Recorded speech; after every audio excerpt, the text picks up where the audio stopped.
الحمد لله وحده والصلاة والسلام على من لا نبي بعده. أما بعد فأعوذ بالله من الشيطان الرجيم. بسم الله الرحمن الرحيم.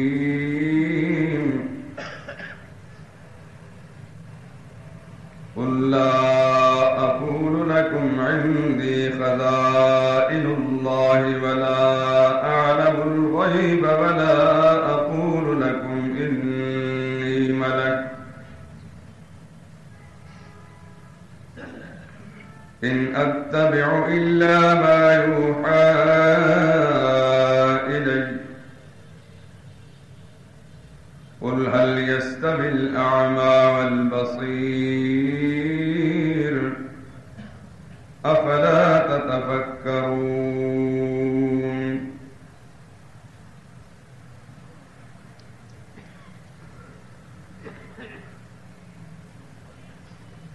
کہہ دیجئے کہ میں تم سے یہ نہیں کہتا کہ میرے پاس اللہ کے خزانے ہیں، اور نہ یہ کہ میں غیب جانتا ہوں، اور نہ تم سے یہ کہتا ہوں کہ میں فرشتہ ہوں. میں تو صرف اسی حکم پر چلتا ہوں جو مجھے اللہ کی طرف سے آتا ہے. کہہ دیجئے بھلا اندھا اور دیکھنے والا برابر ہو سکتے ہیں، تو پھر تم غور کیوں نہیں کرتے؟ سبحان ربک رب العزت عما یصفون وسلام علی المرسلین والحمد للہ رب العالمین.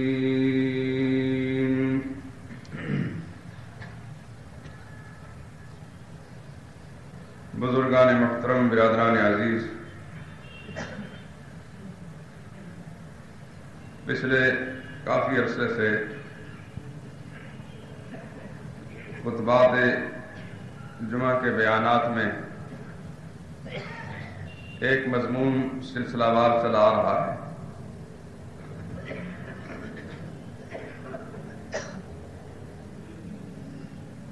درمیان میں ایک جمعہ باہر سے تشریف لانے والے ایک مہمان کی وجہ سے اس میں یہ مضمون بیان نہ ہو سکا.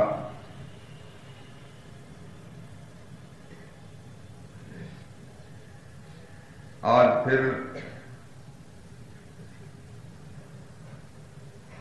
اپنی گفتگو کو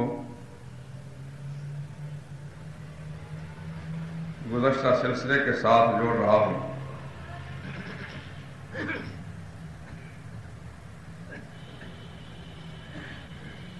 تقریباً 2 جمعے پہلے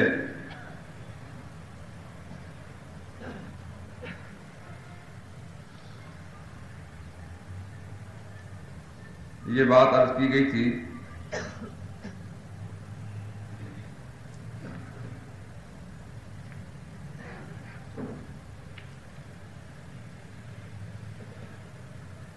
کہ شرک کی 4 قسمیں ہیں.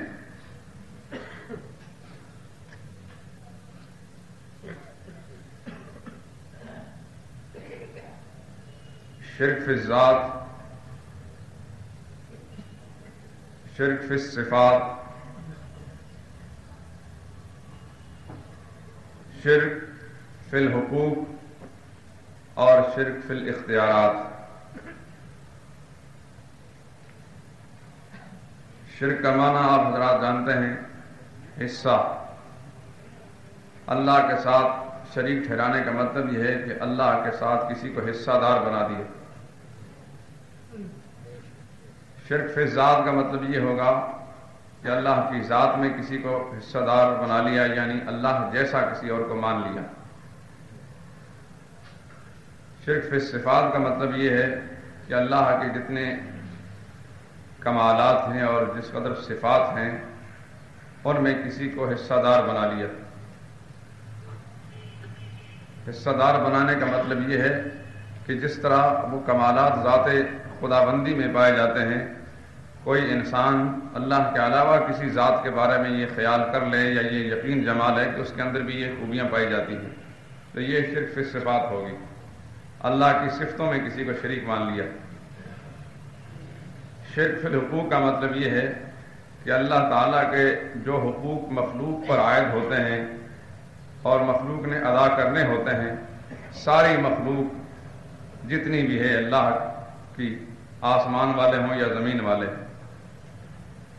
جو جو حقوق مخلوق نے اللہ کے لیے ادا کرنے ہیں، اگر کوئی شخص یہ تصور کر لے یا یہ یقین اور عقیدہ بنا لے کہ فلاں فلاں ہستی اور فلاں فلاں ذات اس کے لیے یہ آداب بجا لائے جا سکتے ہیں،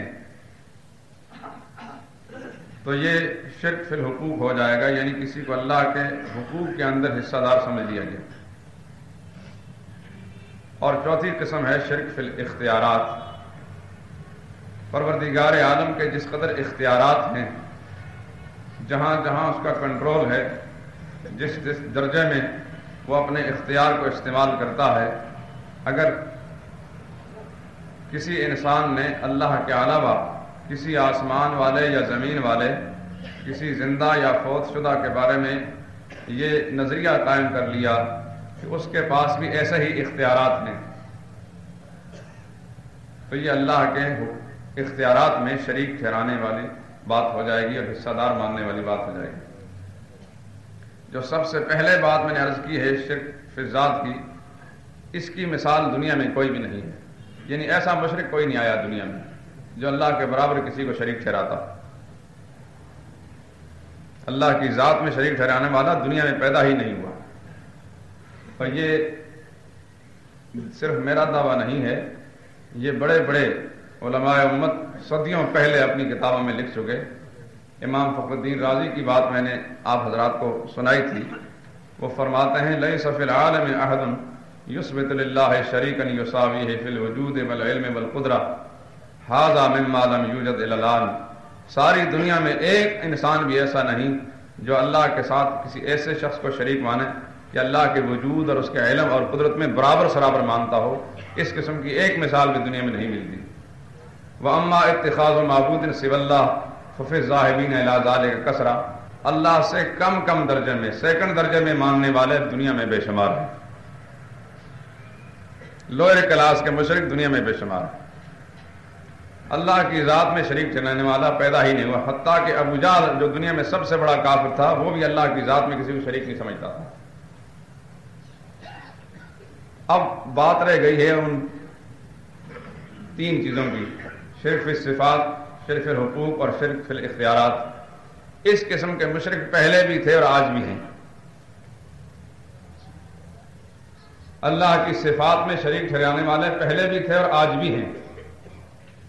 فرق صرف اتنا ہے پہلے مشرکوں میں اور آج کے مشرکوں میں کہ وہ اپنے آپ کو مسلمان نہیں کہتے تھے، مومن نہیں کہتے تھے، اور اس زمانے کے اندر بہت سے لوگ دھڑلے کے ساتھ شرک بھی کرتے ہیں اور پوری ڈھٹائی کے ساتھ اور ضد اور ہردرمی کے ساتھ شرک بھی کرتے ہیں، لیکن اپنے آپ کو بڑا سچا اور پکا مسلمان بھی سمجھتے ہیں۔ اور یہ جو صورت ہے انتہائی خطرناک ہے۔ اگر کوئی انسان گناہ کرے اور گناہ کو گناہ نہ سمجھے، اس کا معاملہ بہت خطرناک ہے۔ شرک تو خیر ویسے ہی ہے، اس قدر سنگین جرم ہے کہ اس کے آنے کے ساتھ اگلی پچھلی ساری نیکیاں برباد ہو جاتی ہیں۔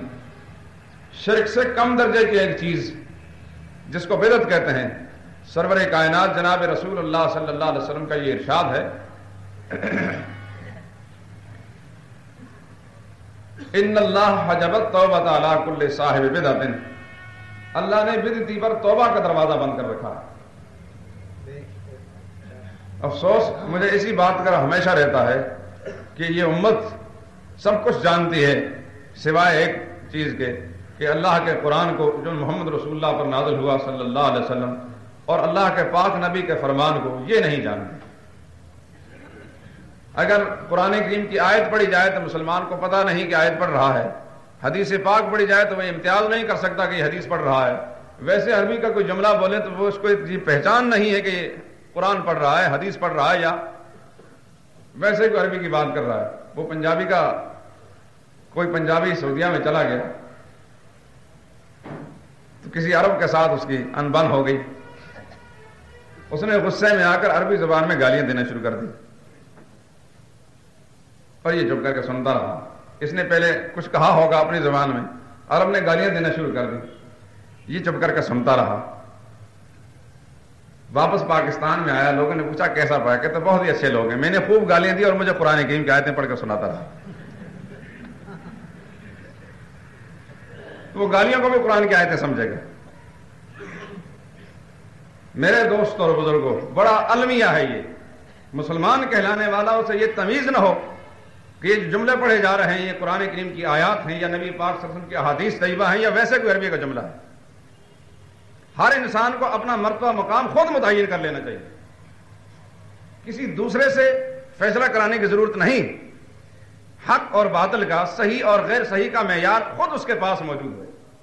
اگر اس کو اتنا شعور ہے دین کے معاملے میں، وہ تمیز کر سکتا ہے کہ یہ قرآن کریم کی آیات پڑھی جا رہی ہیں یا نبی پاک صلی اللہ علیہ وسلم کو کوئی ارشاد سنایا جا رہا ہے یا ویسے کوئی عربی کا جملہ بولا جا رہا ہے۔ کیونکہ جو مسلمان ہوگا سچا اور پکا، اس کو اس قدر شعور ضرور ہوگا کہ قرآن کریم کی آیات تو ویسے ہی واضح ہیں، اس کا تو اسلوب ہی عجیب ہے کہ قرآن کا ایک جملہ بھی پڑھا جائے گا تو فوراً پتہ چل جائے گا کہ کہاں سے پڑھا جا رہا ہے، یا کم از کم اس کو یہ اسلوب معلوم ہوگا کہ یہ الفاظ اور یہ ترکیب عربی کی جو ہے یہ صرف قرآن کی ہو سکتی ہے۔ اور دوسرے نمبر پر اسے یہ معلوم ہوگا کہ اس قسم کے جملے خدا کے نبی کی زبان سے نکلے ہو سکتے ہیں، غیر سے نہیں۔ یہ حدیث پاک ہے، کیونکہ جو اعجاز قرآن کا ہے اور جو ترکیب کا کمال قرآن کا ہے وہ کسی غیر چیز میں نہیں، اور قرآن کے بعد پھر جو نبی پاک صلی اللہ علیہ وسلم کی زبان سے نکلے ہوئے جملوں کے اندر خوبیاں ہیں وہ کسی غیر عرب کی، غیر نبی کی زبان سے نکلے ہوئے جملوں میں نہیں ہو سکتی۔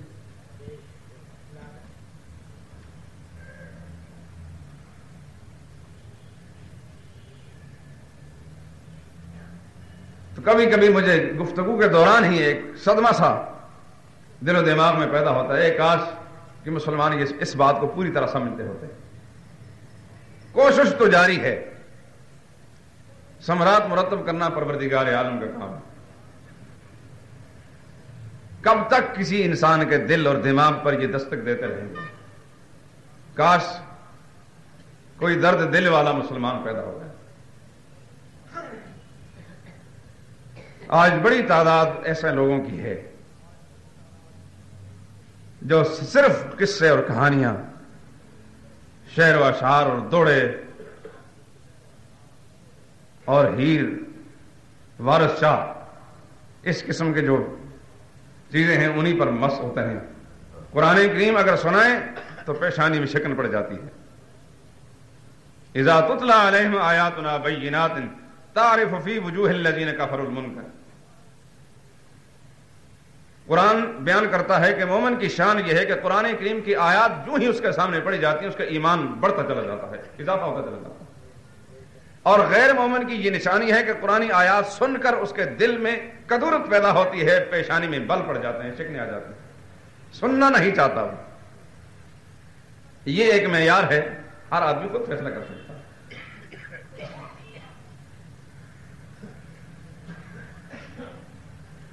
عرض کر رہا تھا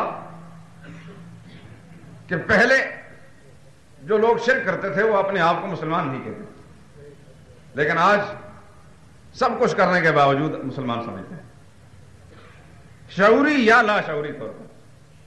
کچھ لوگ تو جان بوجھ کر جانتے ہیں کہ قرآن میں یہ لکھا ہے، جانتے ہوئے کہ محمد رسول اللہ کا یہ ارشاد ہے، پھر بھی شرک کریں گے۔ اور کچھ بیچارے ان پڑھ اور بے خبر ہونے کی وجہ سے شرک میں مبتلا۔ میں نے اس کی تقسیم یوں کر رکھی ہے، یہ شرک اور بدعت کے جتنے مبلغ ہیں جو دن رات تبلیغ کرتے ہیں یہ تو جان بوجھ کر شرک کرتے ہیں۔ جو مذہبی پیشوا، مولوی اور پیر کے نام پر جو شرک کی دعوت دیتے ہیں اور تبلیغ کرتے ہیں یہ تو وہ مشرک ہیں کہ جو جان بوجھ کر قرآن کا اس میں پتہ ہے، محمد رسول اللہ کے فرمان کا پتہ ہے، دیدہ دانستہ ڈھٹائی کے ساتھ شرک کرتے ہیں۔ جو عوام الناس ہے بیچارے، یہ قابل رحم طبقہ اور مظلوم جنس، ان پر ظلم کیا ہے مولویوں اور پیروں کی طرف سے. ان گدی نشینوں نے اپنی گدیاں تو چمکائی ہیں، سرمایہ تو بنایا ہے، دولت تو جمع کی ہے، اس قوم کو چوس لیا ہے، لیکن ان کے دین و ایمان کے ساتھ کھیل کر گئے.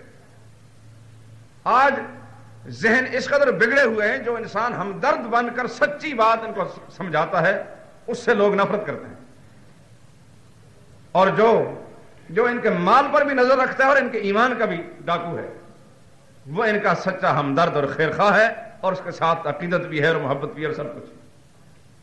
یہ بات نئی نہیں، بہت پرانی ہے. خدا کے نبیوں کو بھی لوگ نفرت کی نظر سے دیکھتے رہے، حالانکہ ان سے بڑھ کر ہمدرد اور خیر خواہ تھا کوئی نہیں. لیکن اسی زمانے میں کچھ ایمان کے ڈاکو بھی رہے.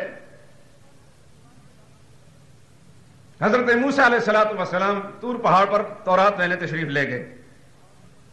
اپنے بڑے بھائی حضرت ہارون علیہ السلام کو اپنا نائب بنا کر، جانشین بنا کر چھوڑ گئے کہ میرے پیچھے اس قوم کی نگرانی کرنا، کہیں کسی جرم اور گناہ میں، کفر اور شرک میں مبتلا نہ ہو جائیں.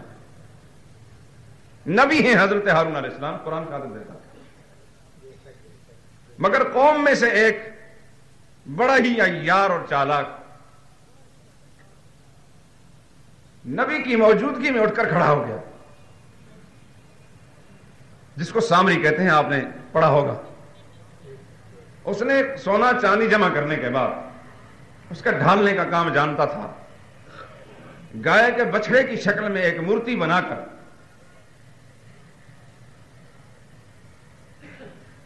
مفسرین لکھتے ہیں کہ اس کے پاس ایک مٹی تھی جو جمع کی ہوئی تھی، اس نے اس میں ڈالی تو اس بچڑے میں سے ایک ایسی آواز آنے لگی جو سمجھ میں نہیں آتی تھی، مجہول قسم کی آواز آنے لگی، بھاں بھاں کرنے لگا. سامنے کہنے لگا ھذا الہکم و الہ موسیٰ، یہ ہے تمہارا خدا اور موسیٰ کا بھی خدا. بھول گیا ہے موسیٰ جو طور پر کہتا ہے ابھی مجھ سے خدا کلام کرتا ہے. یہ قرآن کریم میں موجود ہے، سورہ طٰہٰ 16 پارے میں پڑھ کر دیکھ لیں. ادھر پروردگار عالم نے بذریعہ وحی موسیٰ علیہ السلام کو طور پر اطلاع دے دی کہ آپ کی قوم کافر ہو چکی ہے. چند لمحے پہلے یہ مومن تھے، سامری نے شرک کرایا اور مشرک ہو گئے بچڑے کی پوجا کرنے کی وجہ سے.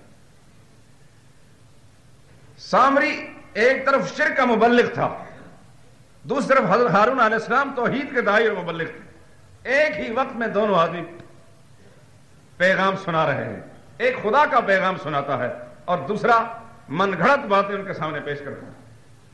لیکن قوم کا عجیب حال ہے کہ ایک بات بھی ہارون علیہ السلام کی نہیں سنی، ساری کی ساری باتیں سامری کی مانی لوگ.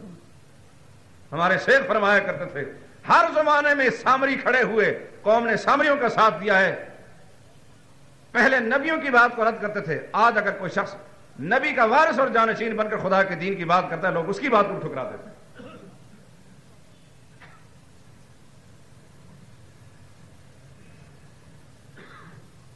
آج کا سامری اگر آپ نے دیکھنے ہوں تو سیاسی لیڈروں کو دیکھ لیں.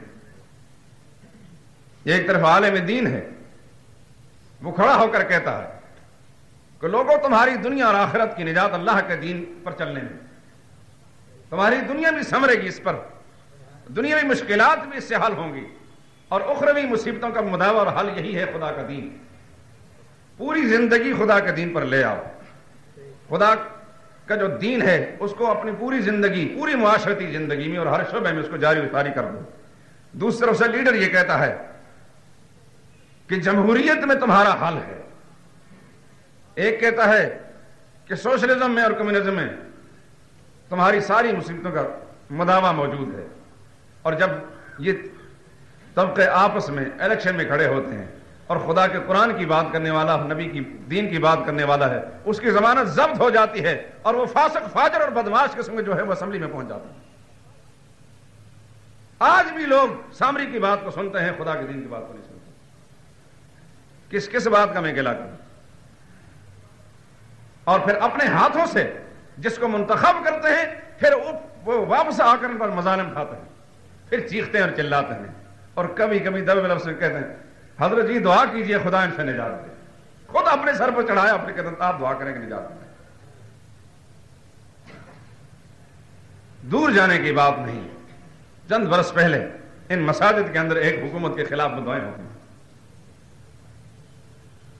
صرف ایک مسجد کی بات نہیں، سارے پنجاب میں، سارے سرحد میں، سندھ اور بلوچستان میں جگہ جگہ یہی حالت تھی. اس حکومت سے نجات حاصل کرنے کے لیے سب کچھ ہو رہا.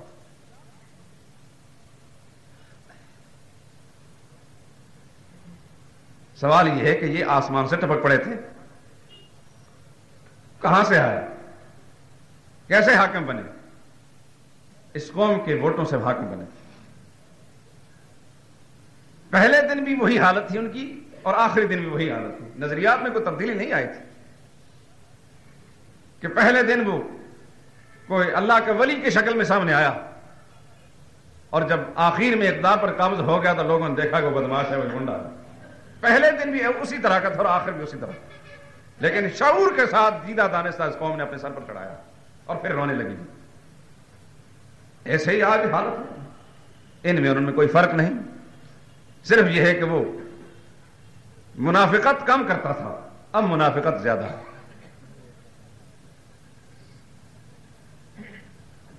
جو اس کا ظاہر تھا وہی باطن تھا، جو باطن تھا وہی ظاہر تھا.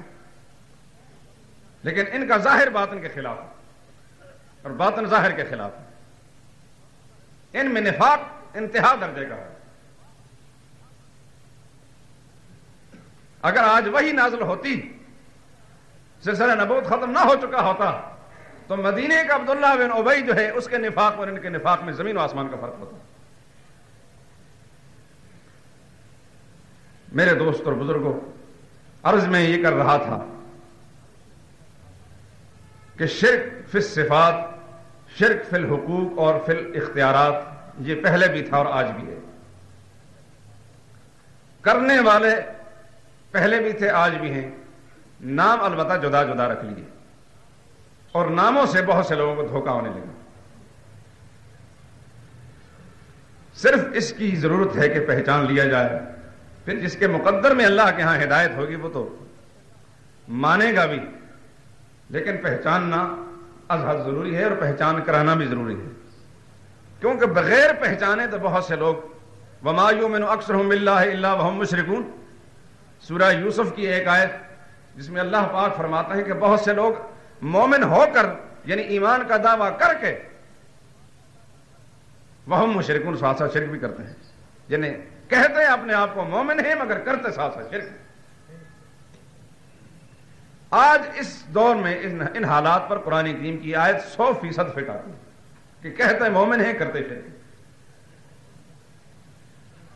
اور کرتے ہی نہیں کرایا جاتا ہے، منظم طریقے سے کرایا جاتا ہے، سرکاری سطح پر کرایا جاتا ہے. اب تو شرک کے لیے باقاعدہ اس کو فروغ دینے کے لیے وزارتیں ہیں. وہ اپنا کام کریں گے، انشاءاللہ ہم اپنا کام کریں گے. اگر زندگی کی کوئی رمق باقی رہی تو کام جاری رہے گا.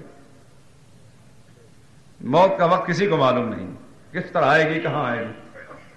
لیکن بہرحال اپنی اپنی ڈیوٹی ہے. سامری اپنا کام کرتا رہا، ہارون علیہ السلام، موسیٰ علیہ السلام اپنا کام کرتے رہے، ابو جہل اور اس کی کمپنی اپنا کام کرتی رہی، محمد مصطفیٰ صلی اللہ علیہ وسلم اپنا کام کرتے رہے صلی اللہ علیہ وسلم.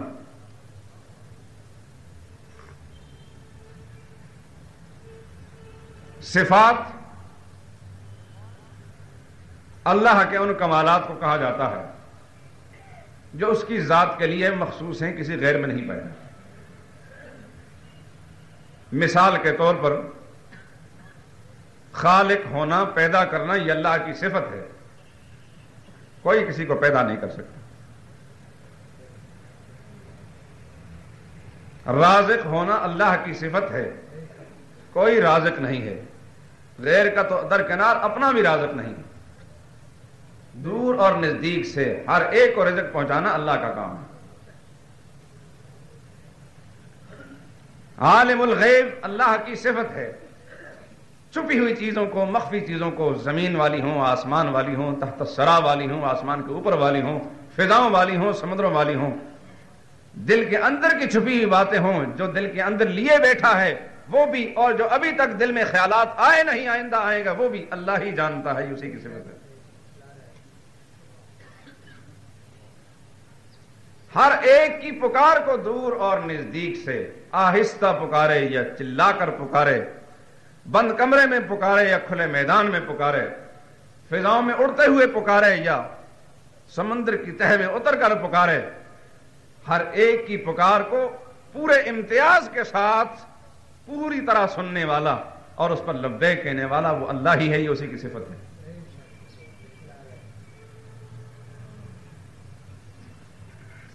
اسی لیے قرآن کریم میں اللہ تعالیٰ نے اپنے لیے سمیع اور علیم یہ صفات بیان فرمائی۔ وَإِذْ يَرْفَعُ إِبْرَاهِيمُ الْقَوَاعِدَ مِنَ الْبَيْتِ وَإِسْمَاعِيلُ، سیدنا ابراہیم علیہ السلام بیت اللہ کی بنیادیں اٹھا رہے تھے، ان کے معاون کے صاحبزادے حضرت اسماعیل بھی۔ ربنا تقبل منا، اللہ کے گھر کی تعمیر کرتے ہوئے دونوں باپ بیٹا جب مکمل کر چکے، بارگاہ الہی میں دست بدعا ہو کر دونوں باپ بیٹا یوں گویا ہوتے ہیں، ربنا تقبل منا، ہمارے پالنے والے پروردگار ہمارے اس عمل کو قبول بھی فرما لے، انک انت السمیع العلیم، کیونکہ ہماری اس پکار کو اس وقت تیرے سوا کوئی سننے والا نہیں ہے، اور ہم نے یہ کام ریاکاری کے لیے کیا ہے یا تیری رضا کے لیے، ہمارے دلوں کے حالات کو تیرے سوا کوئی جاننے والا نہیں ہے، انک انت السمیع العلیم، سمیع بھی تو ہے اور علیم بھی تو ہے۔ یہ صفات ہیں رب العالمین کی، قرآن کریم میں جا بجا پڑھتے۔ اب اگر کوئی شخص یہ سمجھے کوئی دور اور نزدیک سے کسی کی پکاروں کو سن سکتا ہے، یہ شرک ہے۔ دور اور نزدیک سے کسی کے حالات کو جانتا ہے، یہ اللہ کی صفات میں شرک ہوگا۔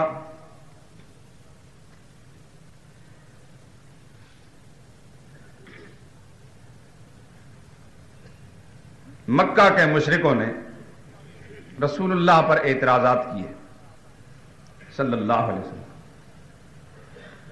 اور سوالات جڑ دیے کہ جب تک ان سوالوں کا جواب صحیح معنی میں نہیں ملے گا ہم نبی ماننے کے لیے تیار نہیں۔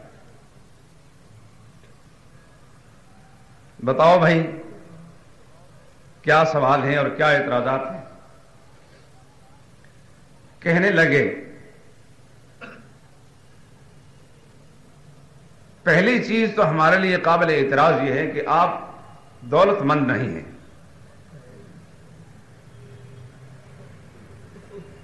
نبی ہو اور وہ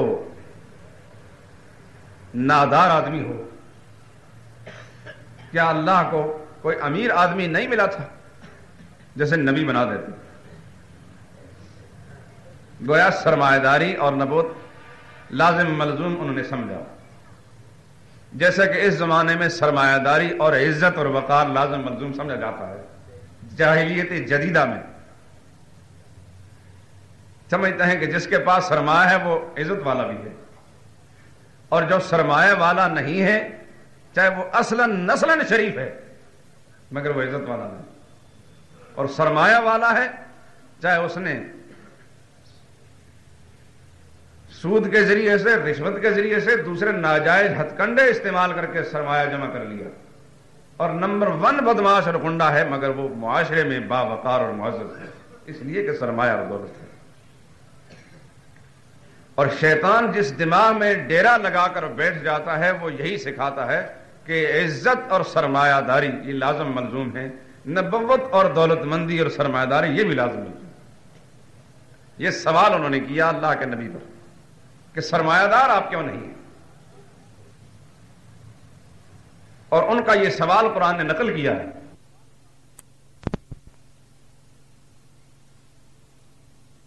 یہ قرآن کسی ایسے شخص پر کیوں نازل نہیں ہوا، خواہ وہ مکہ کا رہنے والا ہو یا طائف کا، جو بڑا دولت مند ہوتا کیوں نازل نہیں ہوا دولت مند پر؟ غریب ہی مل گیا تھا خدا کو.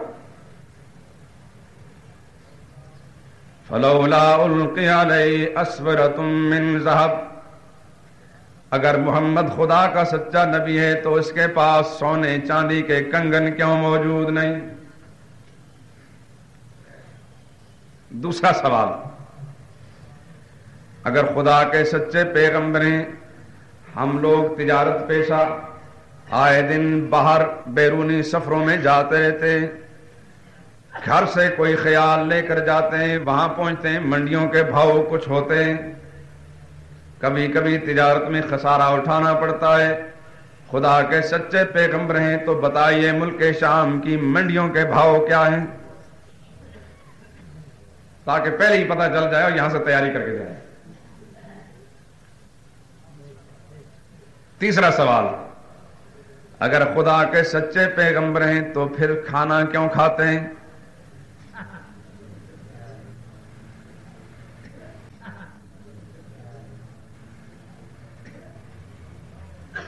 بادشاہ اللہ والوں کو دنیا سے کیا تعلق ہے؟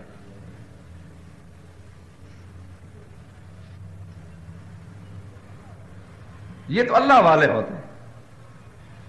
مسجدوں میں جو نمازیں پڑھاتے ہیں، اذان پڑھتے ہیں، ان لوگوں کا دنیا کے ساتھ کیا واسطہ؟ ان کو اچھے کپڑے پہنا بھی جرم، یہ تو دنیا داروں کا کام ہے. اس کے لیے تو ہم پیدا ہوئے ہیں.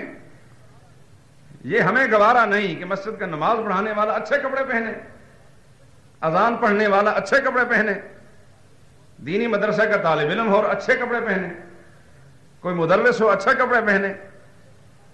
اس کے لیے تو خالق کائنات نے ہمیں پیدا کیا ہے. یہ تو ہمارا حق ہے، کسی غیر کا نہیں ہے.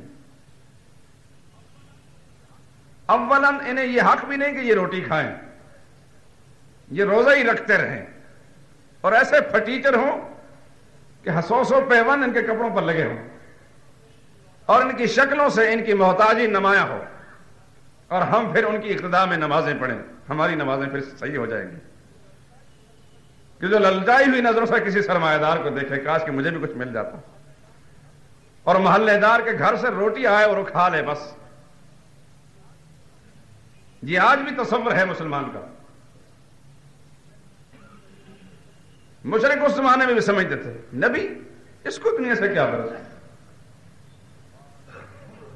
قالوا ما لهذا الرسول يأكل الطعام ويمشي في الأسواق. 19ویں پارے میں سورہ فرقان کے اندر یہ آیت موجود ہے. مشرک کہنے لگے یہ کیسا رسول ہے جو کھانا بھی کھاتا ہے، وَيَمْشِي فِي الْأَسْوَاقِ، اور اپنی ضرورت لینے کے لیے بازاروں میں بھی جاتا ہے. اس کا کیا کام ہے بازار میں؟ مولوی جی تسی کی کر رہے سو؟ آپ کا بازار میں کیا کام ہے؟ تارک دنیا راہب، مسجد میں بیٹھے رہو بس، اس حجرے سے باہر نہیں نکلنا. یہ سوالات کچھ اور بھی ہیں سورہ انعام 8ویں پارے کے اندر، اس کو بالتفصیل پڑھیں آپ، اور خود نہیں پڑھ سکتے تو پھر میں کھلا الفاظ کے اندر یہ دعوت دیتا ہوں کہ روزانہ عشاء کی نماز کے بعد یہاں قرآن کریم کا درس ہوتا ہے. اگر کوئی شخص یہ سمجھتا ہے کہ خدا کی کتاب سے میں آگاہی حاصل کروں اور مجھے اللہ کی مراد معلوم ہو کہ اس نے یہ کتاب بھیج کر ہم سے کیا مطالبہ کیا ہے اور ہم نے دنیا میں کیسے زندگی گزارنی ہے اور کیا چیز لے کر خدا کے سامنے ہم نے جانا ہے، تو باشگاف الفاظ میں عرض کرتا ہوں اتمام حجت کے لیے، تاکہ کوئی یہ کہہ نہ سکے کہ ہمارے لیے کوئی موقع نہیں تھا. باقاعدہ قرآن کریم کا یہاں 5 دن ہفتے میں درس ہوتا ہے روزانہ عشاء کی نماز کے بعد، اور اللہ کی استطاعت اور اس کی توفیق کے ساتھ قرآن کریم کی وہی تفسیر جو احادیث طیبہ جناب رسول اللہ صلی اللہ علیہ وسلم اس میں بیان ہوئی، جو 1400 برس سے علماء امت بیان کرتے چلے آئے. ہاں ایسا ضرور ہوتا ہے کہ حالات حاضرہ کو سامنے رکھ کر قرآن کریم کے آیات ان پر مطابق ضرور کیا جاتا ہے تاکہ سمجھ میں آئے عوام الناس کو قرآن کریم ہاں آج کے زمانے کے حالات پر فٹ آتا ہے کہ نہیں، کہ 1400 سال پرانی کہانی ہے. یہ میں پہلے بھی اعلان کر چکا ہوں اور اب بھی یہ کہتا ہوں، یا جہاں کہیں صحیح طریقے سے خدا کے قرآن کریم کو پڑھایا جاتا ہو، درس دیا جاتا ہو، وہاں چلے جائیں. کہیں اور موقع نہیں ملتا، یہاں میں دعوت دیتا ہوں. اس کے بعد پھر کم از کم کسی کے لیے عذر کا موقع نہیں ہے. فرض ہے ہر مسلمان پر قرآن کریم کو سمجھنا، اور فرض کو پورا کیے بغیر خدا کے ہاں نجات نہیں. دنیا بڑی کما لی اور بڑا وقت ضائع کر لیا دنیا کے حصول میں. کسی وقت تو مسلمان کی آنکھ کھل جانی چاہیے. ساری زندگی سویا رہے، کبھی تو جاگ جانا چاہیے. سورہ انعام کے اندر یہ سوالات اور جوابات موجود ہیں. اس وقت میں نے وہ 3 جو اعتراضات مشرکین کا نقل کیے ہیں اس کا جواب قرآن کریم کی اس آیہ کریمہ میں جو شروع میں نے تلاوت کی ہے. جناب رسول اللہ صلی اللہ علیہ وسلم نے خود اعلان فرمایا،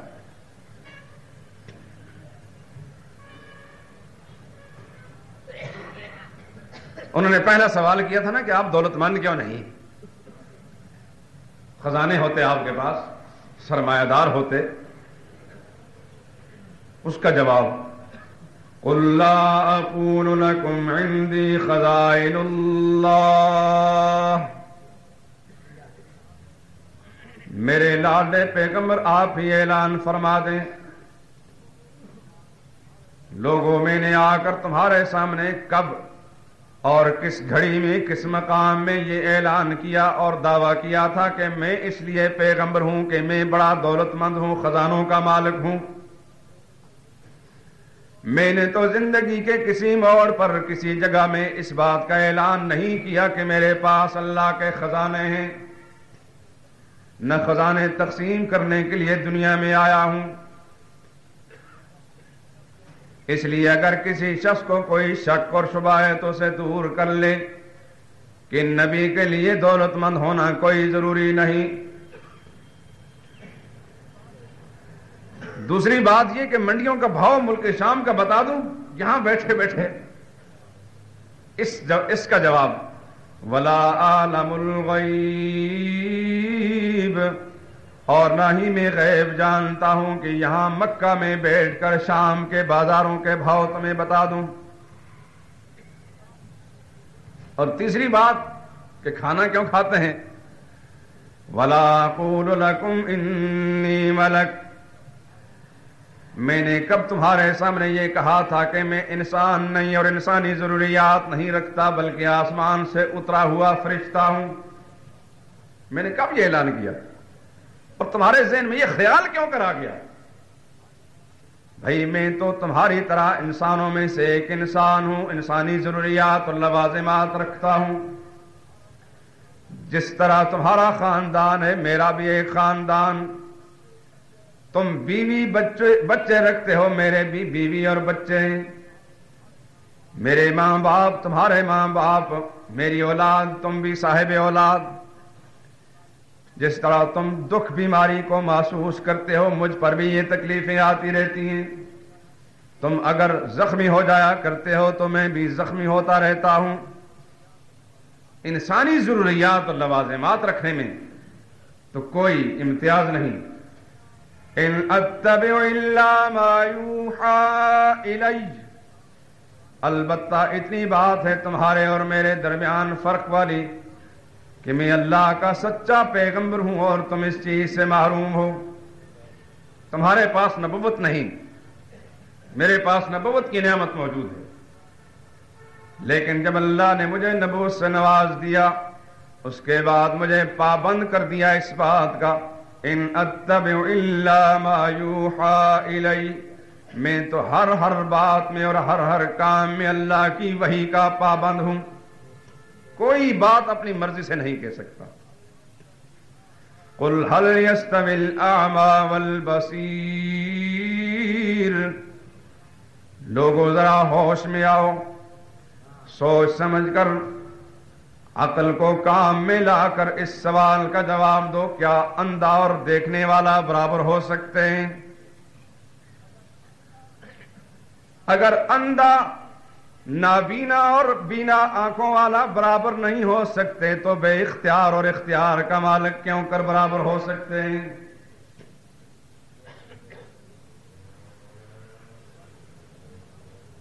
قرآن کریم نے ایک مقام پر سورہ نحل میں ایک اور مثال کے ذریعے سے اس مسئلے کو سمجھایا.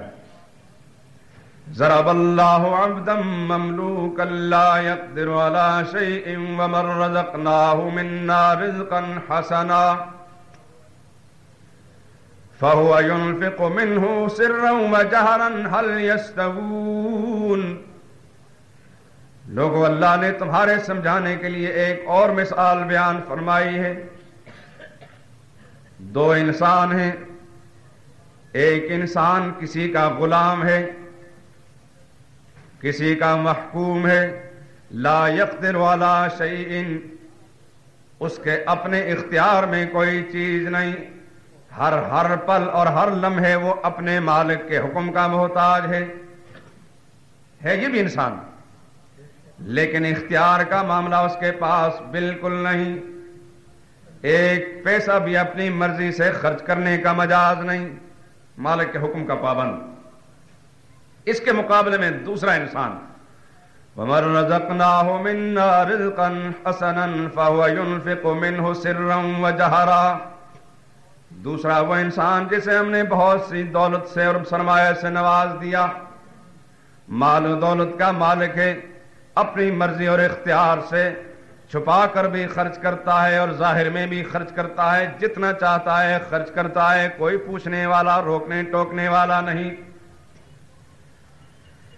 ہیں دونوں انسان، ایک مکمل بے اختیار ہے، دوسرا با اختیار، لیکن اس کے باوجود انسان ہے.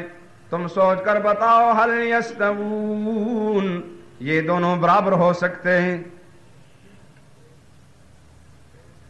ایک بے اختیار ہے، کلیتاً بے اختیار، اور دوسرا پوری طرح اختیار رکھنے والا مال اور دولت پر. یہ تم بھی مانتے ہو کہ دونوں برابر نہیں ہو سکتے، تو پھر کیوں کر تمہارے دل میں یہ خیال آ گیا جو سارے زمین و آسمان کا اختیار رکھنے والا ہے وہ، اور جس کے پاس رتی کا بھی کوئی اختیار نہیں، دونوں برابر ہو سکتے ہیں؟ یہ قرآن نے اعلان کیا ہے کہ رتی برابر اختیار نہیں. 22واں پارہ پڑھ لیں سورہ سبا. قُلِ ادْعُوا الَّذِينَ زَعَمْتُم مِّن دُونِ اللَّهِ لا يملكون مثقال ذرة في السماوات والأرض. ایک زبردست چیلنج کیا ہے قرآن نے. میرے پیغمبر آپ اعلان کر دیجئے اور جہالت کے مارے ہوئے لوگوں کو یہ چیلنج کر دیجئے کہ تم نے سمجھ رکھا ہے کہ ان کے پاس کچھ اختیارات ہیں. ادعوا الذین زعمتم من دون اللہ، بلا لو، جمع کر لو ان کو جن کے بارے میں تم سمجھتے ہو کہ کچھ اختیارات رکھتے ہیں اللہ کے بغیر بھی. ہمارا دعویٰ یہ ہے لا یملکون مثقال ذرہ، وہ تو اتنا اختیار بھی نہیں رکھتے جتنی ایک رتی ہوا کرتی ہے. مثقال ذرہ، ایک ذرے کا اختیار بھی نہیں رکھتے، نہ آسمانوں میں نہ زمین میں. وَمَا لَهُمْ فِيهِمَا مِنْ شِرْكٍ، اور نہ ہی ان کا آسمان اور زمین کی تخلیق میں، ان کے پیدا کرنے اور ان کے نظام کو چلانے میں ذرہ برابر بھی کوئی حصہ ہے. کسی کا کوئی حصہ نہیں، خود چلا رہا ہے. وَمَا لَهُ مِنْهُمْ مِنْ ظَهِيرٍ، ان میں سے کوئی بھی اللہ کا کسی وقت بھی مددگار نہیں. تو پھر کس طرح اختیار کا مالک ہو گئے؟ ایک مقام میں قرآن کریم نے ایک دوسرے اسلوب سے اس کے بیان کیا. قُلِ ادْعُوا الَّذِينَ زَعَمْتُم مِّن دُونِهِ فَلَا يَمْلِكُونَ كَشْفَ الضُّرِّ عَنكُمْ وَلَا تَحْوِيلًا. لوگوں پکار لو، جمع کر لو، سامنے لاؤ ان کو جن کے بارے میں سمجھتے ہو کہ یہ اختیار کے مالک ہیں. ہم تو یہ اعلان کرتے ہیں فَلَا يَمْلِكُونَ كَشْفَ الضُّرِّ عَنكُمْ وَلَا تَحْوِيلًا. تم نے سمجھ رکھا ہے یہ نفع کے اور نقصان کے اختیارات کے مالک ہیں. تم سمجھتے ہو کہ یہ فائدہ بھی دے سکتے ہیں اور نقصان میں بھی مبتلا کر سکتے ہیں. ہم اعلان کرتے ہیں لا يملكون كشف الضر، کچھ بھی اختیار نہیں رکھتے ذرہ برابر کسی کی تکلیف کو ہٹانے کا، ولا تحویلا، آئی ہوئی تکلیف کو اٹھا بھی نہیں سکتے، آنے والی تکلیف کو ہٹا بھی نہیں سکتے۔ لا یملکون کشف الضر ولا تحویلا، جو آ چکی ہو کسی پر اس کو وہاں سے ہٹا نہیں سکتے، اور جو آ رہی ہو اس کو ٹال نہیں سکتے۔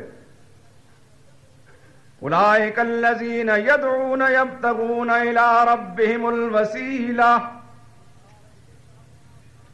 یہ سارے کے سارے آسمان و زمین والے، نبی بھی، ولی بھی، پیر پیغمبر بھی، جتنے بھی اللہ والے، یبتغون الی ربہم الوسیلہ، ہر وقت اللہ کا قرب ڈھونڈتے رہتے ہیں، تلاش کرتے رہتے ہیں۔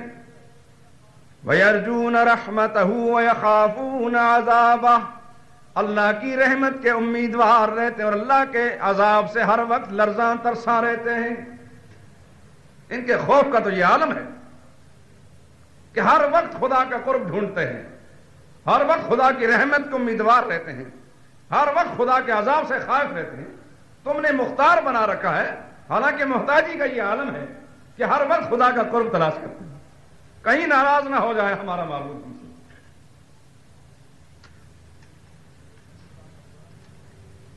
ایک طرف خدا کا قرآن ہے میرے دوستو، دوسری طرف انسانی خیالات ہیں۔ کیا مناسبت ہے انسانی خیالات کی خدا کی کتاب کے ساتھ؟ ایک بات عرض کر کے مضمون ختم کرتا ہوں۔ شیطان ہمارا ازلی دشمن ہے، وہ کسی لمحہ کسی انسان کو گمراہ کرنے سے اپنے آپ کو بری ذمہ نہیں سمجھتا، اس کی پوری کوشش ہے کہ ہر ایک انسان کو غلط لائن پر ڈال دیں۔ وہ وسوسے دیتا ہے کہ دیکھو یہ فلاں نے یہ کہا ہے۔ بعض من الجنت والناس، شیطان دو قسم کے ہیں جو قرآن کہتا ہے، الذی یوسوس فی صدور الناس من الجنت والناس، جو وسوسے ڈالتے ہیں لوگوں کو، جنوں میں سے بھی ہوتے ہیں اور انسانوں میں سے بھی ہوتے ہیں۔ تو انسانوں کے شیطان انسانوں میں سے آ کر بھی آپ کہیں گے فلاں نے یہ کہا اور فلاں نے یہ کہا۔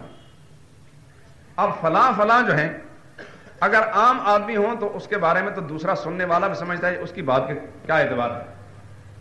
وہ فلاں سے مراد یہ ہوتی ہے کہ حضرت شیخ عبد القادر جیلانی نے یہ کہا ہے، حضرت مجدد الفسانی نے یہ فرمایا ہے۔ شیخ عبد القادر جیلانی کے زمانے میں ایک عورت ہوتی تھی جو ان کی 11ویں دیا کرتی تھی، 11ویں دینے سے کچھ عرصہ رک گئی، اس کے بیٹے کی شادی ہونے لگی تھی، بارات جا رہی تھی، باجے گاجے والے بھی ساتھ تھے، لیکن جھوٹ جب بولتا ہے کوئی تو اس کے ساتھ اور ہزاروں جھوٹ ملانے پڑتے ہیں۔ سمندری سفر تھا، کشتی میں بیٹھے، 11ویں چونکہ اس مہینے کے نہیں دی تھی، وہ سارے گانے بجانے والے بمائے برات کے بیٹے سمیت ڈوب گئے۔ 12 برس گزر گئے، وہ روتی پیٹتی رہی۔ پھر کسی نے یہ اس کو بتایا یا خود خیال آیا، 11ویں والے کی جب 11ویں دی تو 11ویں والے نے ہاتھ ڈالا سمندر کے اندر، تو 12 برس کے بعد زندہ سلامت گانے بجاتے ہوئے مطلب ساری برات کو باہر نکال لیا۔ اب چونکہ یہ جھوٹ بولا ہے، شیخ عبد القادر جیلانی رحمہ اللہ کی طرف منسوخ کر گئے، تو جاہل آدمی فوراً کہے گا سبحان اللہ، کیا کہنے، بڑی طاقتوں کے مالک ہیں، کیا کہنے۔ اب وہ جاہل آدمی جو ہے اس کا وہ عقیدہ جو پہلے سے جہالت والا تھا اور پکا ہو جائے گا۔ اب اس کے سامنے قرآن کریم سر پیٹتے رہو، قرآن سناتے رہو، وہ نہیں مانے گا۔ اس کے پاس شاید اتنی عقل نہیں ہے کہ وہ خود سوچ سکے۔ ایک اور جھوٹ، ایک 11ویں دینے والا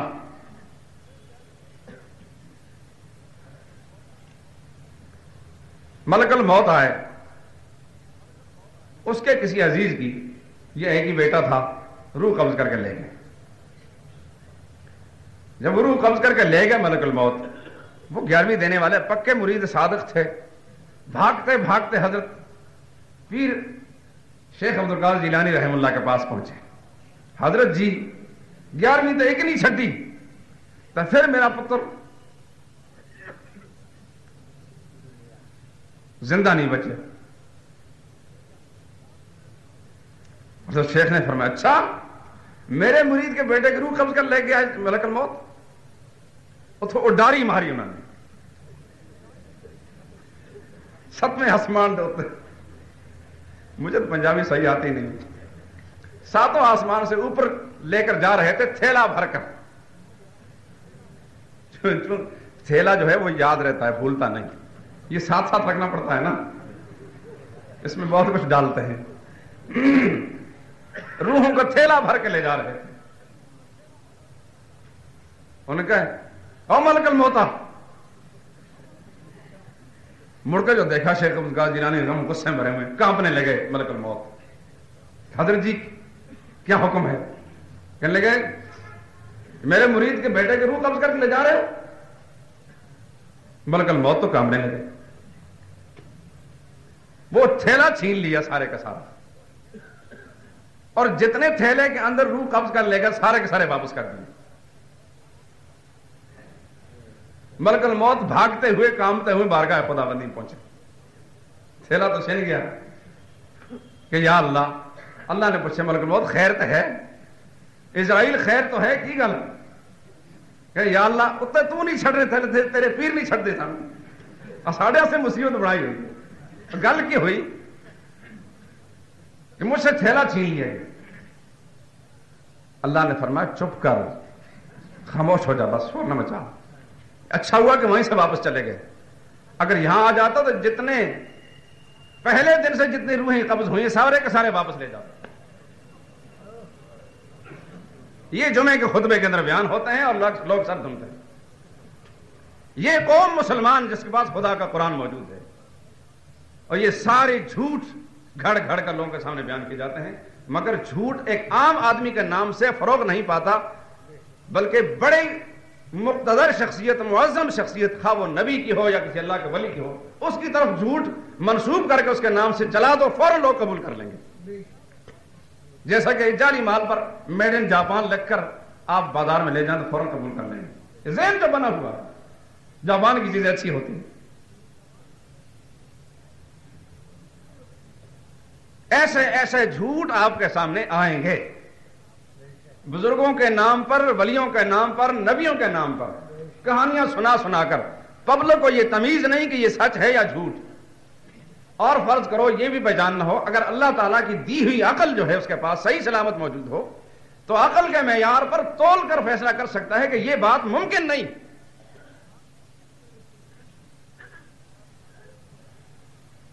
ایسی باتیں آپ کے سامنے آئیں گی. اس واسطے میری گزارش یہ ہے کہ ایسی جتنی باتیں ہیں ان کو مارو دیوار پر. ان کے رد کرنے سے ایمان کو کوئی نقصان نہیں, مگر قرآن کریم کی ایک آیت کو چھوڑنے سے ایمان کا کباڑہ ہو جاتا ہے. اللہ تعالی عمل کی توفیق نصیب فرمائے. ذرا تشریف رکھیں, 1-2 اعلان سن لیں.